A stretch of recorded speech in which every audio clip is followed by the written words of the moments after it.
Hello, and welcome back to Retrieving Sanity with our podcast host, Keegan, and this is your podcast for all mental health, addiction, recovery issues, and topics. And today we have a very special guest, and that is musician Jim Rezac. I said that right? It's actually Rezac, but that's Rezac. Hey, that's close enough. You should hear what I get sometimes. What is one of the other versions of your last name that you've heard? My first girlfriend ever, her father used to call me Spivak. I've had, when Ajax, you name it. It's like, man. Mostly Rezak is what I get, and I think that's close to what you did, so you're in good company. Okay, well, I have a tendency of messing up people's surnames for some reason. I guess they can be a little bit more ambiguous than first names. So, but anyways, Mr. Jim, would you mind telling us a little bit about yourself? Like, where are you from? What do you do? Obviously, you're a musician, but if I'm not mistaken, that's relatively new to you, right? Well, I've been a musician, I've been playing guitar all my life, and about 13, 14 years ago, I started writing quite accidentally. I showed up at an audition for an Americana band, and I noticed that two of the members that were already there, they had a nucleus of three people: a bass player, a guitar player, singer, a female singer, and a drummer, and or a mandolin player. And then the drummer and I showed up as new units, I guess. And first thing I noticed was two of them wrote songs. So they each had 3 original songs in their set list, and they, instead of the band that's, hey, we're a cover band, but they announced their one, hey, we're going to do our original, and everybody gets up and goes to the bathroom. They were a band that had enough confidence in their music. They threw it right in there, and they had a good, healthy amount. And I went home thinking, anyone who plays guitar, do you play? Do you ever play guitar? Percussion. Okay. Anyone who's ever, I don't know what it is like for percussionists, but anyone who's ever played guitar probably has noodled around with something, goofed around with something, come up with a little nugget or whatever, and has discovered that, hey, maybe this could be a song. Well, I did that, but not much, and I didn't ever finish anything. This audition made me go home. Not only did I get in the band, but I went to him a couple weeks later, showed up at the lead singer. Her name is Bobby Fischer, by the way, and I always thought that was so cool. No relation to the chess player, but showed up at her house with like a bottle of wine and said, hey, I have 3 songs I want to throw at you, but I need a little liquid courage, which I don't do anymore, thank God. We can talk about that too. I've been sober for a little bit now, and congratulations. Thank you. It's a waking up on a nice day like this and feeling like this is really good. It's a blessing. So, anyway, so I showed up at her house and I said, hey, I'd like to play 3 songs for you, and they all made it to their set list. And ever since then, I've been writing. It was I know a lot of people that retire or whatever. And they get into songwriting, guys my age, because as you can tell, you can see me, and as you can tell, I'm no spring chicken, but they become songwriters, and they write a lot of. But I did it, and I dove into it head first, and I had finally, I don't know, I can get spiritual about it. I found my voice, I found my calling, my passion, whatever. But all those. But that's I'm sorry, I'm really rambling this morning. I only had 1 cup of coffee. Oh no, ramble all you want. This is your episode.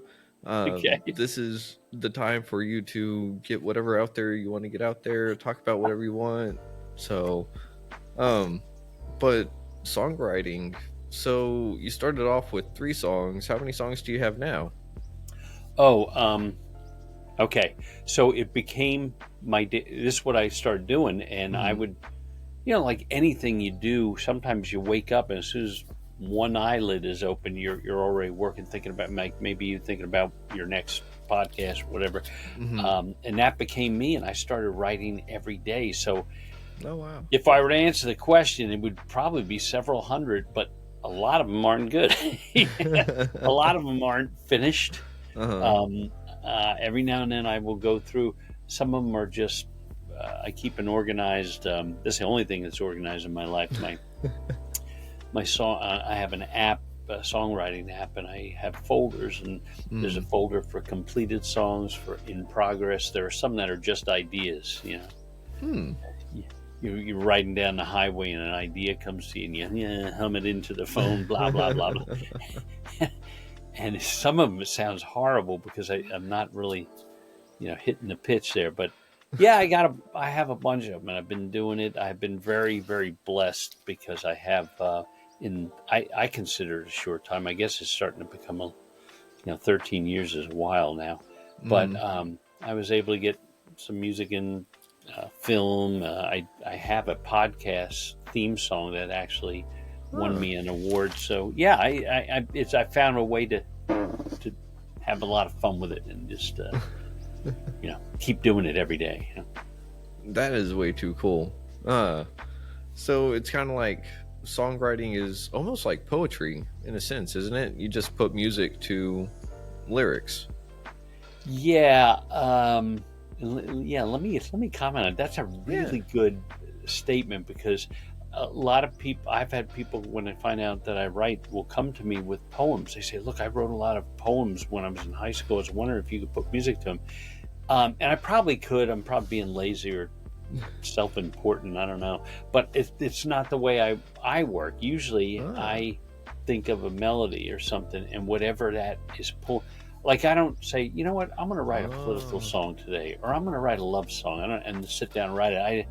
I have to have the music come to me and whatever, how music pulls stuff out of you or makes you feel stuff.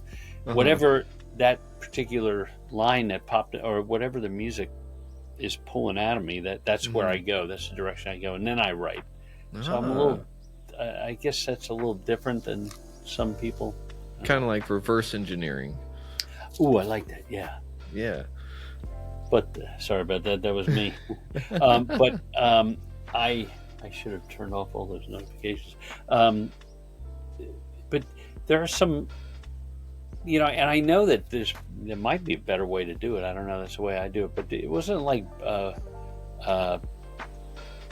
Bernie Taupin and Elton John that wrote in separate rooms. Like one would write the music, he would give it. Bernie would write the music. Would write the lyrics, give it to Elton, and Elton would. That's what I've always heard. So I admire that because I think that's probably harder because I have to take. It's kind of like taking someone else's idea and trying to finish their idea. Yeah, and I think therein lies the rub because it's like, hey, I wrote these lyrics and they're filled. I have they're deep. They mean a lot to me. I got passion in them or whatever. And here, I'm going to put them on a paper. And I want you to feel the same thing and complete the music too. Yeah. and it might happen easier than that, but I think I'm afraid of it. I think I'm saying, this guy's pouring out his soul and I got to match that with the music. And I don't know, that's tough, I think, because I think you might not be feeling like, obviously in his head and heart or whatever, the songwriter, the lyricist has been through that, and you're like trying to say, okay, I got to get in that mindset before I write the music. I don't know. Yeah, it's kind of like whenever you're reading a book, unless you've kind of experienced something similar, you're never really going to get the same feeling, Yeah. So I bet it'd be kind of like, how relatable is it to you in the moment?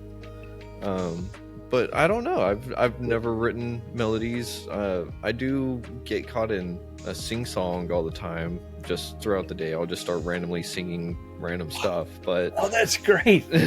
But it never really turns into like a song. And I've had a few moments where it's like, oh, hey, that actually sounded good. But then as soon as I try to remember it, it's just gone. It wasn't meant for me to hold on to. Yeah, boy, you just described. Yeah, there were a lot of moments like that. Do you, if you don't mind me asking a personal question, do you have kids? I don't. Not okay, well, I think having kids, when you mentioned sing-songy stuff, boy, nothing. I don't know. I think it's a dad thing, maybe.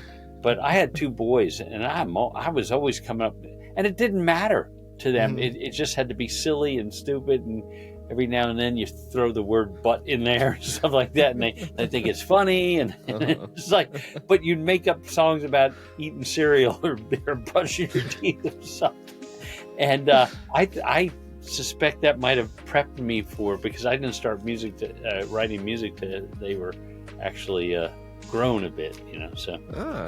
But that's funny. You just break out into it in the middle of it. Yeah, I can relate to that. Yeah, and sometimes I get stuck in it, and sometimes it'll drive the wife a little crazy, because she's like, "You're just stuck, aren't you?" And I'm like, "Yeah."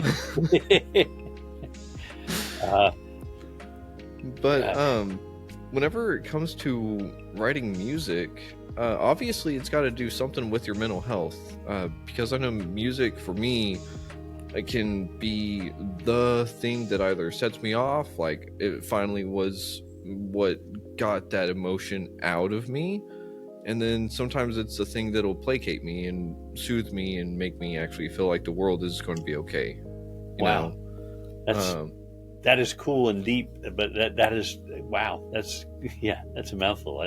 I like that. It's you see it all posted all over media about how music, this is my safe place. This is where I go when I need cheering up or whatever. But I think it's like you said, it's cathartic. It pulls stuff. My mom always called it, I think you need a good cry, and sometimes I find myself wanting to listen to like a really sad, the heartbreaking stuff that, not because I want to be that, just be in that place, but it's just like, okay, I need to get this out of me. Like you said, it kind of pulls it out of you, maybe helps you. It's therapy.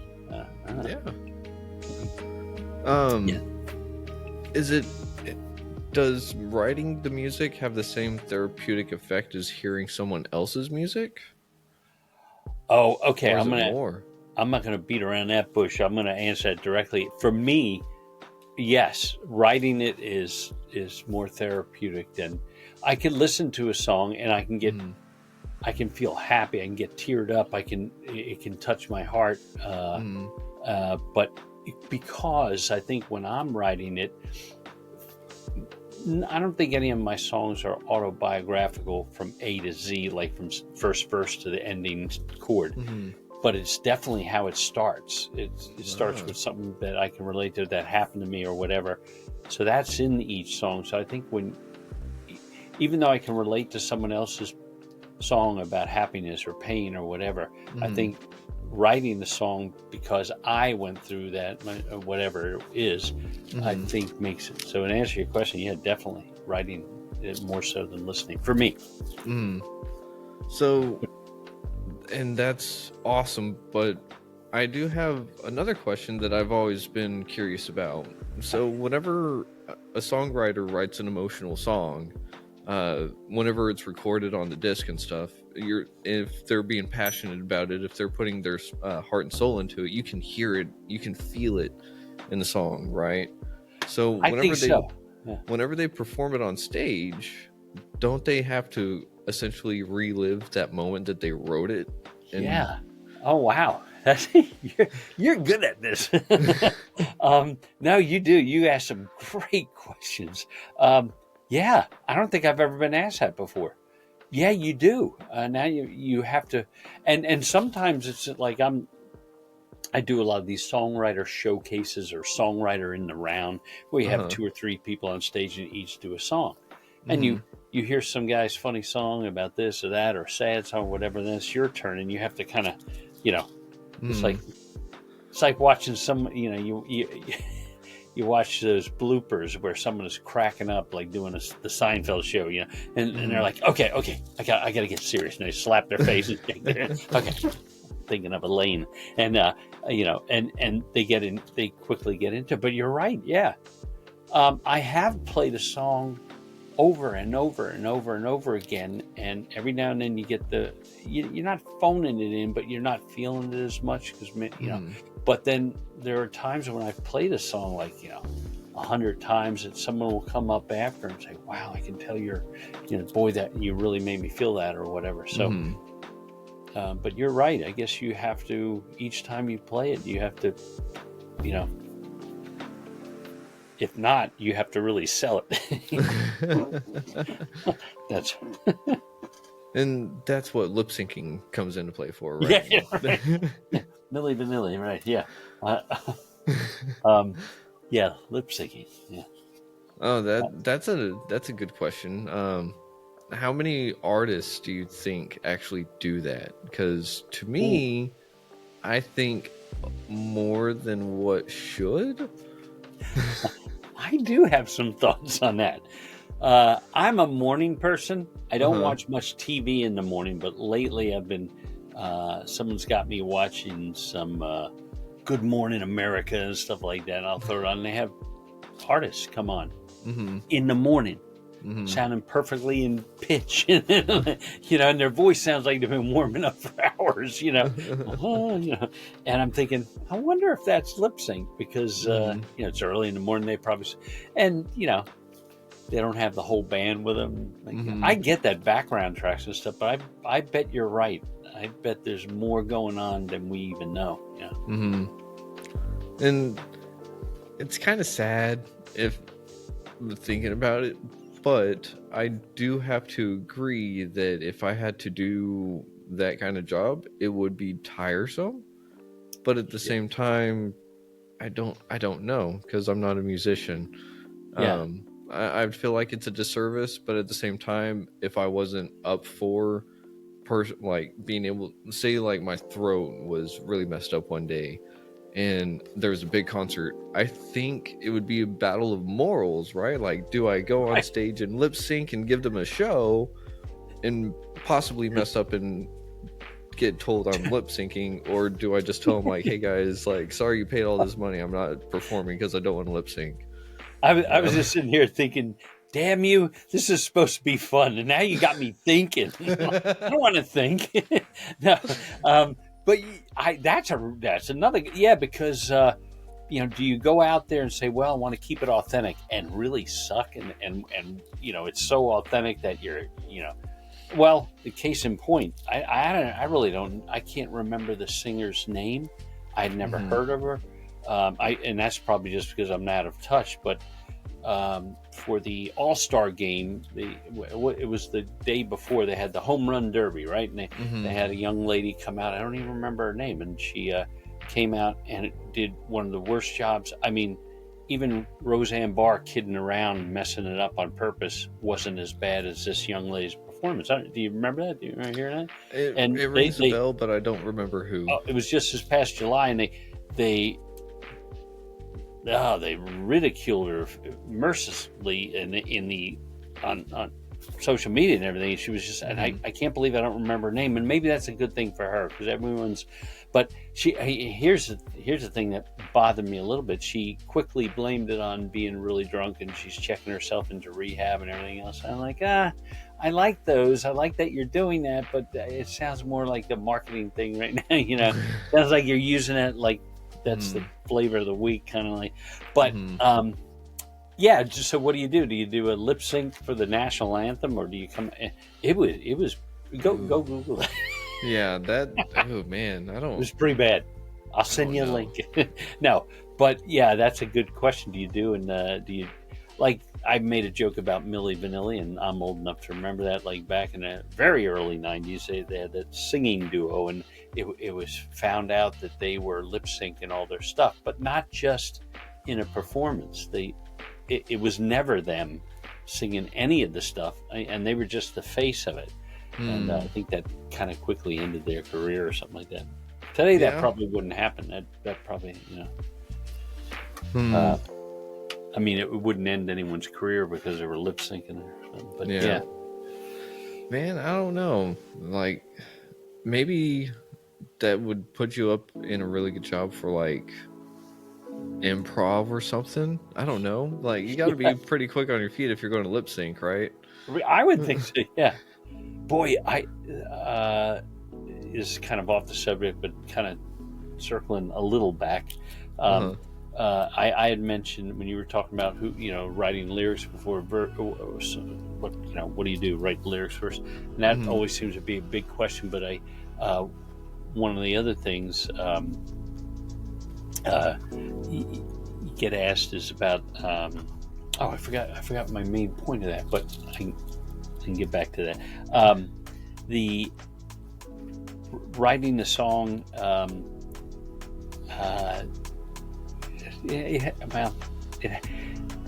It has to do more with do you when you're lip sync. I heard someone, I don't know whether it was, I can't make my point here. Boy, this is getting, what I'm trying to do is make a connection, and I'm not doing it very eloquently, between improv of like comedy and something like lip syncing. I think being a stand-up comic, not to really switch gears here, but you made me think of it. I think that has to be the most, I know what the point I was trying to make was, people always ask me, don't you get nervous singing your own stuff about your own feelings in front of people on the stage? And, I said, well, first of all, there's hardly anybody in the audience. No, that's not true. But I think the most grueling thing, the scariest thing, has to be being a comic, because I play a 4 or 5 minute song, and then at the end of that, I'm going to find out whether I died on stage or everyone loves me. In comedy, you're doing it like every 15 seconds. You're that. I admire those people, even the ones that I don't think are so funny. I think, God, that's. Yeah, I never thought about that. Yeah, I think things like that keep me doing what I'm doing. I'm not afraid of doing what I'm doing, because I think, no, it could be worse. I could be comic. Have you ever? There was. I did a podcast where a guy was, part of his gig was he did some stand up. Once I found that out, we reversed roles. I was asking him all kinds of questions, because I think that's got to be the scariest thing. Because not everyone's sense of humor is going to line up. So, right. And you're finding out about that every 15 seconds or so, if depending on your comedy style, but still, Yeah, I guess that gives credence to why stand-up comic will sit there, deliver their line, give it a few seconds to see the response before they move on to the next one. Yeah. They have to kind of tailor that experience as they go along. Can you do that with music on a set? Can you sit there and read the audience and be like, all right, this next song probably not going to be the best one, so we'll change it up? Yes, and we do it on the fly. I come up with a set list, and I started getting more and more realistic. I don't do I don't like, okay, I'm doing, there's 2 other guys, and I've gotten really good at figuring out how many songs, if there's 3 guys doing a round robin style songwriter thing. I've gotten really good at nailing exactly how many songs. I'll need 6 songs, but here's an extra one. I write a little cheat sheet, not with the lyrics, but with the titles, because that's how bad I am. I can't remember this song. But I'll put it down, and there's often, like, I'll be listening to how they responded to my song. I'll be listening to how they respond to the other guy's song, the other songwriters there. And I'll look and I'm like, yeah, you know what? I'm going to take that. I'm going to put this one. Or I'll leave a song out that's a fun song to play, but I just feel I've been playing it too much. And I catch the audience, but I do that all the time. There's a song I do called The Dog Song. The dog song. Yeah, the dog song. And I won't tell you, I think I have a very bad live recording of it on YouTube. There's a shameless plug there. And the reason I don't, it's actually quite a funny song, but you have to hear it. You have to hear it live. It's not a song. It's like hearing a joke told 5 times in a row. You're not going to laugh the same way. So it's a live audience song, and I've been talked into playing it. There have been some people in the audience said, "Hey, play the dog song," and I'll play it, and too many of them have already heard it. And they're like, they give me a polite little. But yeah, so I have a rule now that I'll go to a place where I know that hardly anyone has ever heard me. but I won't have that song on the list. And then halfway through the concert, I'll say, "Oh, I'm going to break that out on these guys," and it usually works, you know. But yeah, I'm always changing things up. Yeah, That's awesome. So the dog song, is that kind of like, is that your ace up your sleeve? Like, it is if I want to make them laugh. Okay, you know what? Let me just tell you about it. I'll tell you the dog song. So all right. there's and that's not going to be funny when you hear it, you know. If you should go listen to it. I've had people tell me, you've got, this is your song, this is the one that's going to make you money. I'm like, yeah, I don't know if I want to be known for this. There's an old saying, life begins when the kids move out and the dog dies. We don't want the dog to die, but you can't go on the cruise if 13-year-old Fido needs ointment in his ears every day, or twice a day, and needs to be walking, stumbling down the block. You can't leave home for long periods of time when you got a really old dog. So I wrote a song, and the original title was "Waiting for the Dog to Die."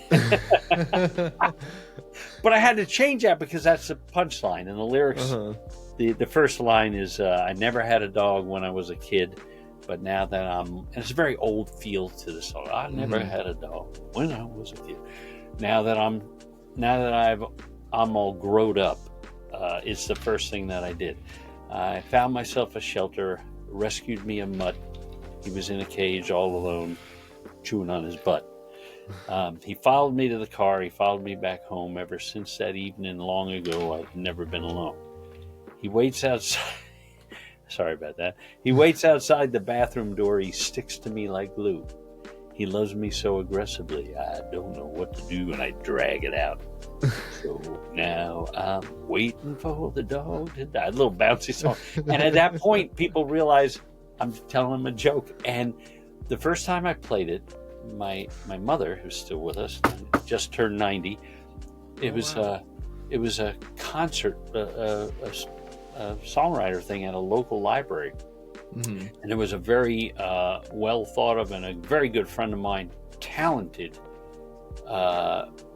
guitar player, Joey Fulkerson, was in the audience, and a very good friend of mine, Bob Simmons, who is a dog person. I've been to his house many times, a cigar and dinner, and he has these two big dogs, or he did. But out of all the people, I heard my mom, Bob, and Joey. I heard their distinctive laughs. I wasn't looking at them because I'm paying. But yeah, and I thought, "Ooh, this is gold." But you can't play. It's like having an ace up your sleeve, but you better not use it all. Better not always play the ace, So, but yeah, it was quite funny. Got a lot of laughs, and then I played it at up in Kennett Square, Pennsylvania. It's called the Kennett Flash. I was asked to play something similar, where I do a whole set of music, and I was not going to play that song. But I thought, wait a minute, there's no one here that knows me. I don't know their senses of humor, and sometimes that can be dangerous. Like you said, with the comedians telling a joke. So I played the song, and it went over really well. But there's tucked into the next verse. You can't just have the punch. You have to have something funny in the next verse that they don't expect either. And that one landed like a lead balloon. I got to the chorus very quickly, waiting for the dog. But it's fun. You get them all singing along, waiting for the dog. Then you act horrified. It's good. It's good shtick. Oh, and you know what's good? In case you're going to ask this one next. But you orchestrate it, you plan it, you choreograph your set. You asked about the reason I come up with a set list, even though I change it, is because you want to bring them up, bring them down, bring them up, bring them down. So I usually play like a real tearjerker before that, and then the other guys go, and then it's my turn again. These people think, "Oh, he's going to write that sad song about his mother or whatever," and I come out with "Wait for the Dog to Die," and it's a bigger home run than it's like a grand slam. It's so cruel what we do to these people. Well, I mean, I wouldn't say it's cruel. You're just doing your job. As a Okay, I musician, like that. you're supposed to invoke emotions. You're supposed to kind of lead people and tell a story, right? Like, and that's the thing. If you said you have to bring them up, bring them down, bring them up, bring them down, Yeah. and I don't know about you, but if I were to go see a movie and it was nothing but 90 minutes of straight kung fu fighting, it'd be like, all right, like this is boring, Right. like where's the story? Like, okay, how many hits can a guy take? But Right. It's like watching a John Wick movie. It's like, oh my god, how many and so horrible ways are there to die? yeah, so I need a reprieve. I need a yeah, just a little bit of a break. But I love that you would do that, sit there and do the tearjerker and then bring up the funny song. Yeah. Because that is definitely one of those, well, I see that you're down here. Let me pick you up with a little bit of a funny thing. Right. And it's funny. I don't think I've ever done the opposite, where I play the funny song and then the tearjerker, because that's cruel. funny. Okay, that's cruel. That's a cruel Yeah, one. Like, but it's funny the way it's evolved, because I also have a couple of songs that I call them. It might be songs of hope, or just a feel-good song. One's called Big Wave, and it's like, of course, is I live a new life every day. Every day my dreams get bigger. It's kind of schlocky, but it works. I may never make a big wave, but I can always be the river, something like that. And that's a good song to end after that, because it's not a sad, it's like one of those songs. That's so I am realizing after talking to you how much I do that. It's not just random picking songs because I got to play this song. This is a song that people like. No, maybe I put more thought into this than I thought I did. You read the room a little bit as you're going. Yeah. Like being on stage, I'm sure you can feel the energy that's in the room. You can feel the vibe that everyone else is giving off. And so I'd say that you're not just a songwriter, but you're also an artist with people in a room. Because having the microphone, the guitar, and all that, you're essentially like the orchestrator for an orchestra, like the music director. You're kind of the one telling people, like, all right, y'all are here, we're going to do this dance and we're going to do it now. Right. Right.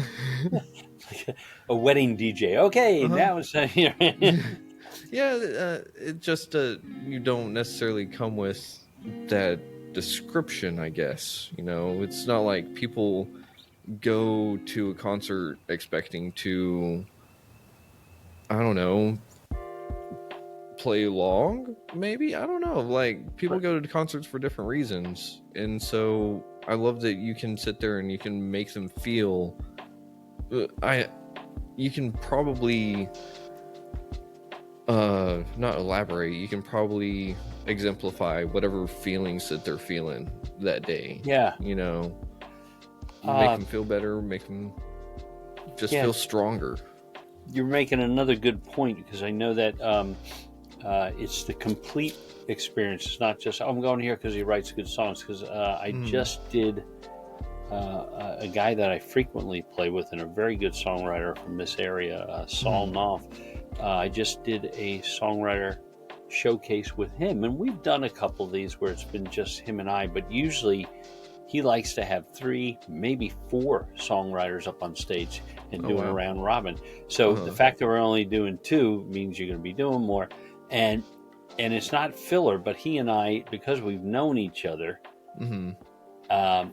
there's a lot of material that's non-music related, just like jokes between us and just funny stuff, setups, and that happens naturally. And someone actually commented on that. They pulled me aside after the last one we did at the beginning of October. They said, I think I enjoy watching you guys tell, and the stories about the songs. And of course, I have a favorite little joke I make each time. I said, it's okay to tell stories for each song, just as long as none of the stories are longer than the song itself. That's a cardinal rule with me, we have a lot of fun, and I realize that's part of the experience. Mm-hmm.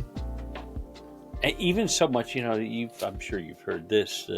Everyone's been telling me for at least 20, maybe even close to 30 years, CDs are dead, right? It's all about digital, streaming and this and that. Yet some people don't even have CD players anymore, not in their cars. The new computers don't have disk drives, but we as artists still make those CDs and have them available for them to buy because they want to take a piece of the experience. I don't know. I don't sell tons of them, but I sell enough CDs where I'm thinking, are all these people, it's ending up as a coaster on their desk or something like that. But that's okay because it's like, no, I just want to take this home and while I'm driving back, my wife's going to read the back of it. But yeah, it's the whole package, I guess, and that's. Oh, it totally is. And I'm so glad that you can see that because it really is those little things that make up the whole experience. I don't know if you know about Rocklahoma, but it's a music fest that happens up in Pryor, Oklahoma. It used to be in March, I think, and now it's in September. But it's a big 3-4 day music fest. I like it already. Yeah, last time I was there, I think there was like 70,000+ people. Wow! So it was huge, but you had all these different stages going and stuff. But it was really those little in between moments. But I remember the artists that did the fun stuff in between songs. I remember them so much more. Like Steel Panther. Wow! I love Steel Panther. Because they're like they're like comedians on set, and they just happen to play music. And so I think that that's what is great about the whole experience, because it's not just about the music; it's what happens in between the sets. Boy, you here in little old Dover, Delaware, we years ago, I don't know, it was 2013 or something like that, 2012, 2013. They started having they brought one of those concerts here. It was called Firefly. Unfortunately,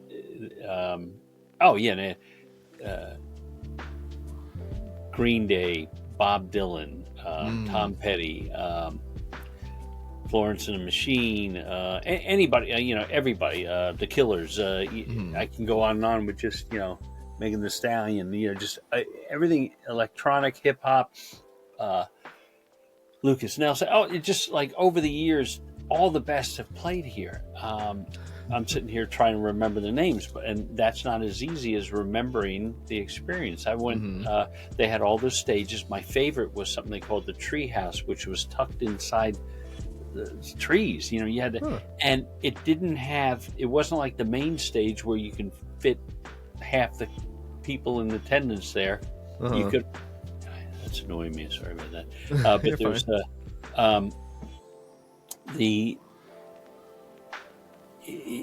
they had the neatest acts there, and some of them were people I've never heard of since then. But there's a band out of Philly called Snack Time. There's a plug for some guys, and they've got horns and everything else, and they all wear jerseys that look like Philadelphia 76ers jerseys, but they're black with red. But you can tell it looks like, but they had like the tuba player. They had a tuba player. That was their bass player. And he had it mic'd up going through an Ampeg amplifier, a bass amplifier. Wow. Stack. And it looked like he hadn't polished that horn since the day he got it. It was just, which made it cool. Another guy had a trumpet. And the trumpet was electrified also, going through a pedal board like a guitarist would. He had a wah-wah pedal. He was doing trumpet with wah-wah. I'm like, oh my God.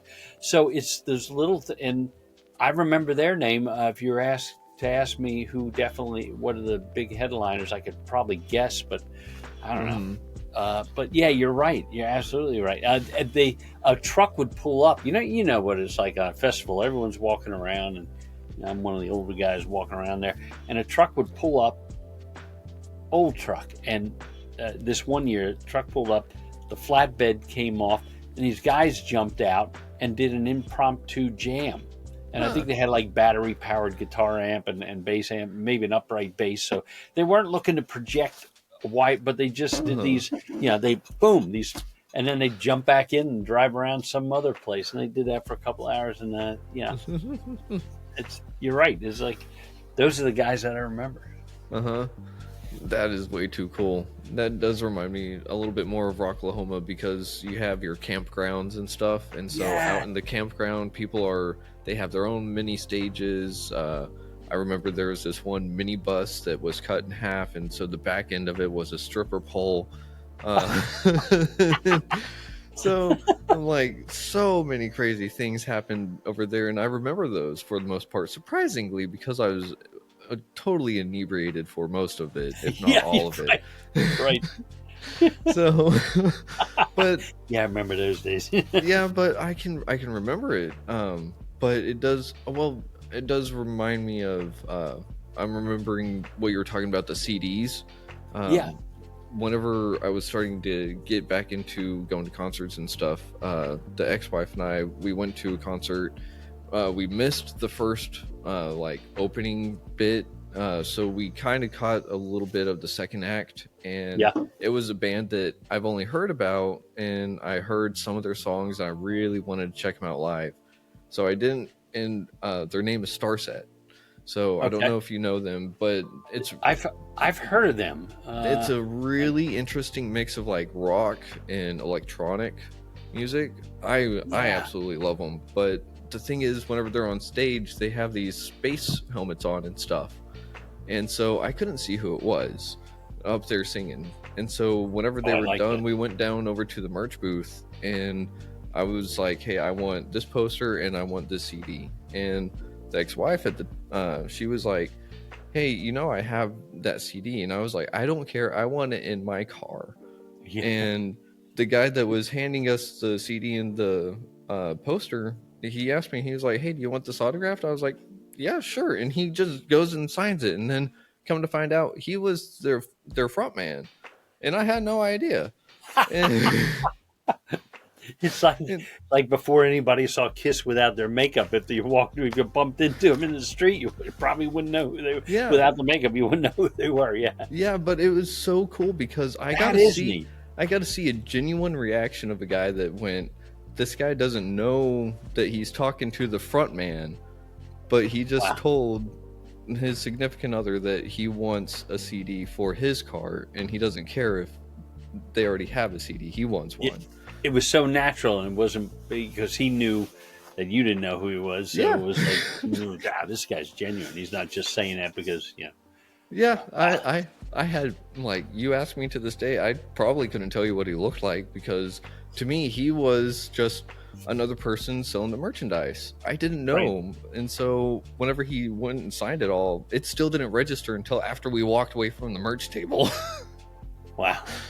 But then it just made me realize that so many times I've been able to buy merch and show support for a musician, and they don't know how much it means to me, but I also don't know how much it means to them. Yeah.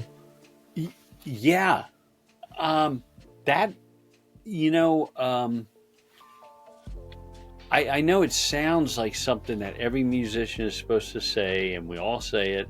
It's like, we thank people, we feed off your energy, and it sounds like, something that you just, but it's true. Ask anyone who's had a gig somewhere and they showed up and there's hardly anyone there. It's hard to like really get into it. You can do it, and you do it because you're a professional, but when you have people like, really getting into it, that's like the dog song. Like, you play that and you're like, they laugh the first one liner you drop on them. You think, oh, you think that's funny? Wait till I get to the third verse, I'm going to really ham it up, and you get better, I think, because the audience, the audience is an integral part of the band.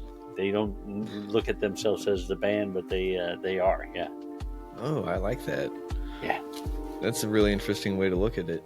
Well, some bands did that a whole lot better. Like Freddie Mercury was, the "We Will Rock You" and "We Are the Champions" was written with I think if you've ever seen the movie, it was like, what if we can come up with a song where the audience is part of the band, and that's boom boom bah, boom boom bah. I was like, you make them part of the band. As long as you don't have to pay them all equally, you're in good shape. Their pay is being able to be part of the band. Yeah, there you go.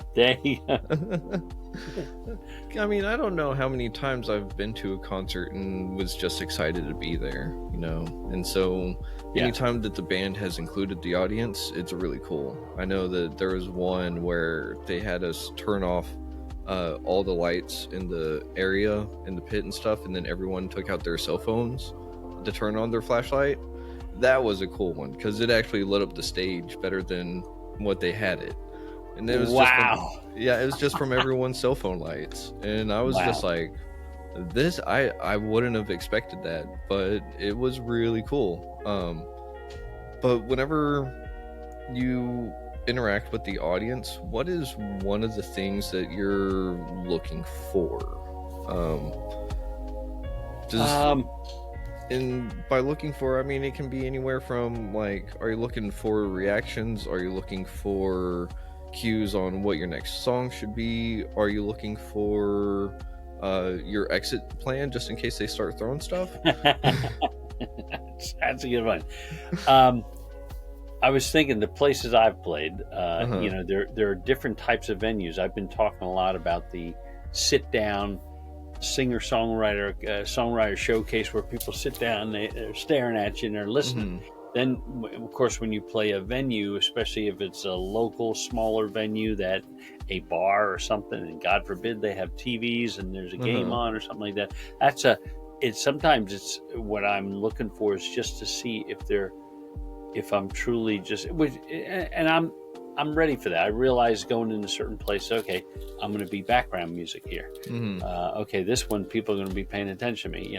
So I get that. I'm thick-skinned, but sometimes you don't know because the people, like, they'll at the end of a song they'll clap, and you think maybe they just heard that it was the end of the song and they're being polite because people are good, some of them, and so a lot of times what I'm looking for is, like, if I throw something out there, I like to ask people, is there anybody here for the first time? Like, if it's a venue where I'm trying to, get in good with the owners, you find out if they're here for the first. Because I played some interesting places. There's a place that has these 8 igloos, like in the winter, a winery that has these 8 igloos that are covered some sort of like the same kind of plastic you see on greenhouses, white plastic, but they have tables in each and people can drink their wine out there, and they got a little space heater, and I thought that's cool. So I always, I'll ask a question and see how many people are actually paying attention to me. If you don't get a response, then okay, I'm just background music, and you proceed accordingly. Fair enough. Yeah, it is. It really is fair enough. It's okay, and it's like, I know for myself that would have been a little disheartening the first time if I was just background music, but at the same time, it would take that perspective shift, right? Because then I'd have to think back to how many times has background music actually been one of those forefront things that I remember whenever I may not remember other things in that same time period. And it also makes, it's like the team that, hey, I forgot to warn you. I'm right next to a train track. Hey. I'm so sorry. It's okay. I record here, and I have I don't know if you probably can't see on the door. I have some material, and I got material, not proofing, but deadening material up top and here. But I'm so close to. I'm in an old ice house, 100-year-old ice house that is so close to tracks. Because back in the day, the train would pull off and they'd unload peaches or whatever, to be refrigerated or whatever, So that's cool. But anyway, what was I saying before that? There was, out of the blue, someone will come up in one of the, not like people come up to you at this showcases because they're sitting listening to you, but there are other times when you're playing a venue where there's other stuff. Like I play a local winery. I'm playing there tomorrow. It's a different winery, and I'm physically distanced from the people. So that one's a little tougher to get the people engaged as far as the stuff in between. But I had a couple last time I play up there. I'm thinking, okay, I'm just kind of the background guy. And I'm playing original stuff because I don't care. You know, it's like I played everyone else's so much. I don't, you know. And I had a couple come up to me and they said, what was that last song? That had to be an original. I said, well, yes, it is actually. Everything you just heard, that last set was original. And they immediately started following me. They said, whatever that, what's the title of it? And I told them, and they really liked it. And they, at the end, I don't, very, very rarely do I play a song twice. I just don't do that. And a lot of people probably don't do that. But if you get a request for an original song, and you know, then you do it. But that was unexpected, and it made it made playing to people who weren't paying attention, you know, okay, you can deal with that because, you know, every now and then someone's going to come up at the strangest place where you didn't think people were paying attention and say something very specific about a song. So that's kind of cool as a little reward. Yeah, that's awesome. I know that I've been to a few concerts or bars and there's no one up enjoying the band, and I just get up and go, even if I don't know it, and I just start grooving along, they're like, oh, hey, at least someone's like, you know, getting into it. Yeah. Oh, and they do, and keep doing that because they do notice it. Even if you just, you know, you're bobbing your head, you're sitting over there, like the bass player will look over at you, and it makes them feel good. And that's, it's, especially if it's genuine, they know it, if it is or not. I was playing a benefit last weekend, and it was outside, and the stage was an old rickety flatbed. It's called Flannel Up. It's a really cool fundraiser, and they had little fire pits. You're sitting on bales of hay. So I get up there, and I had just gotten the guitar out of the repair shop because it had fallen and broken its neck. Oh no! And my friend Joey, the guy I mentioned before, who also was a great guitar repairman, fixed it. And this was the first gig, and I put it on a stand, and I was getting off that stage, and it shook it enough that the guitar toppled out, fell down, and broke the neck again. When I said benefit, I mean I wasn't getting paid. So I was like, and I was in the worst mood. And I get up there, I start playing my original stuff, and there's this guy sitting standing at a high top, you know, enjoying his beer. He didn't know me, and I'm playing stuff he never heard before because it was original stuff. And he's like kind of getting into it, made the whole thing worthwhile. You know, so that's awesome. Yeah. Well, I'm glad to know that the feeling is mutual along musicians and stuff. So that way I know that they don't sit there and go, well, that no one enjoyed anything there. Because I'll get up and make myself look like a fool before I don't. So now, when you said you were a percussionist, do you what kind of, if you don't mind me asking, what kind of, do you play like whole sets or just like a hand percussion? It was mostly marching band and high school band. So a little bit of snare, quads, trap set if we had it. Stuff like that. So like I can't really do a full set. Like I probably could if you gave me like a week or two to play around with it. But it's been a while, so I don't know, my hands aren't what they used to be after being an electrician for a few years, you know. So well, I'll tell you what, I have a lot of, so I also to help pay the bills, I also teach guitar and have right here in the studio, and I teach quite a few students, and I have a few of them that are in marching band. So in addition to taking guitar, they're playing either clarinet or drums or like one young lady, she's a percussionist. Nice. And I don't know, I thought it was just a snare, or maybe is it xylophone or marimba that you would see in a marching band? Both. Oh, okay. Mm-hmm. I thought one was yeah. I'm still foggy on xylophone, marimba. What's the other one? There. Oh, I forget. The name. Vibraphone or something like that. There's like 4 or 5 that you'll see, but their chimes, they vary in size and they vary in the material. Metal or wood or what? Yeah. Mm-hmm. But anyway, God. But so she says she was telling me about it, and I said I am fascinated. This is real. Playing percussion, I've tried to do that, even hand percussion, and I don't know how I play guitar and can be coordinated because I don't have I think you can learn anything, but I also think you have to have some natural ability, and percussion is not one of them. I struggle with that, and I don't think but in addition, learning to march, wow, that blows my mind, and they just do it, oh yeah, we're going, they're in tournament of bands every week, and they play at the high school football game. And I'm like, how do you guys do it? But that's awesome. Yeah.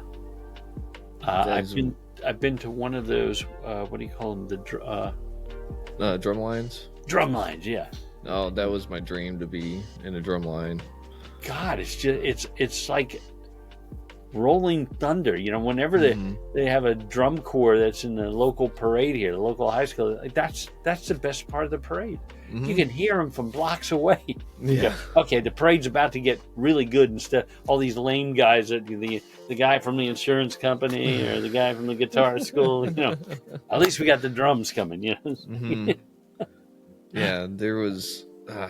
They say you'll miss high school and stuff like that. I don't really. I miss marching band.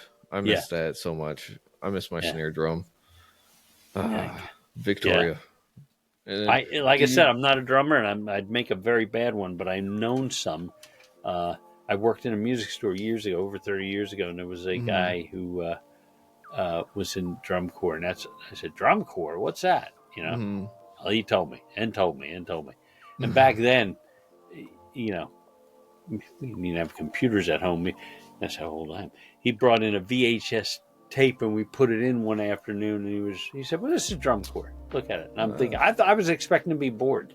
And I'm like, holy crap, these guys are really good. Yeah.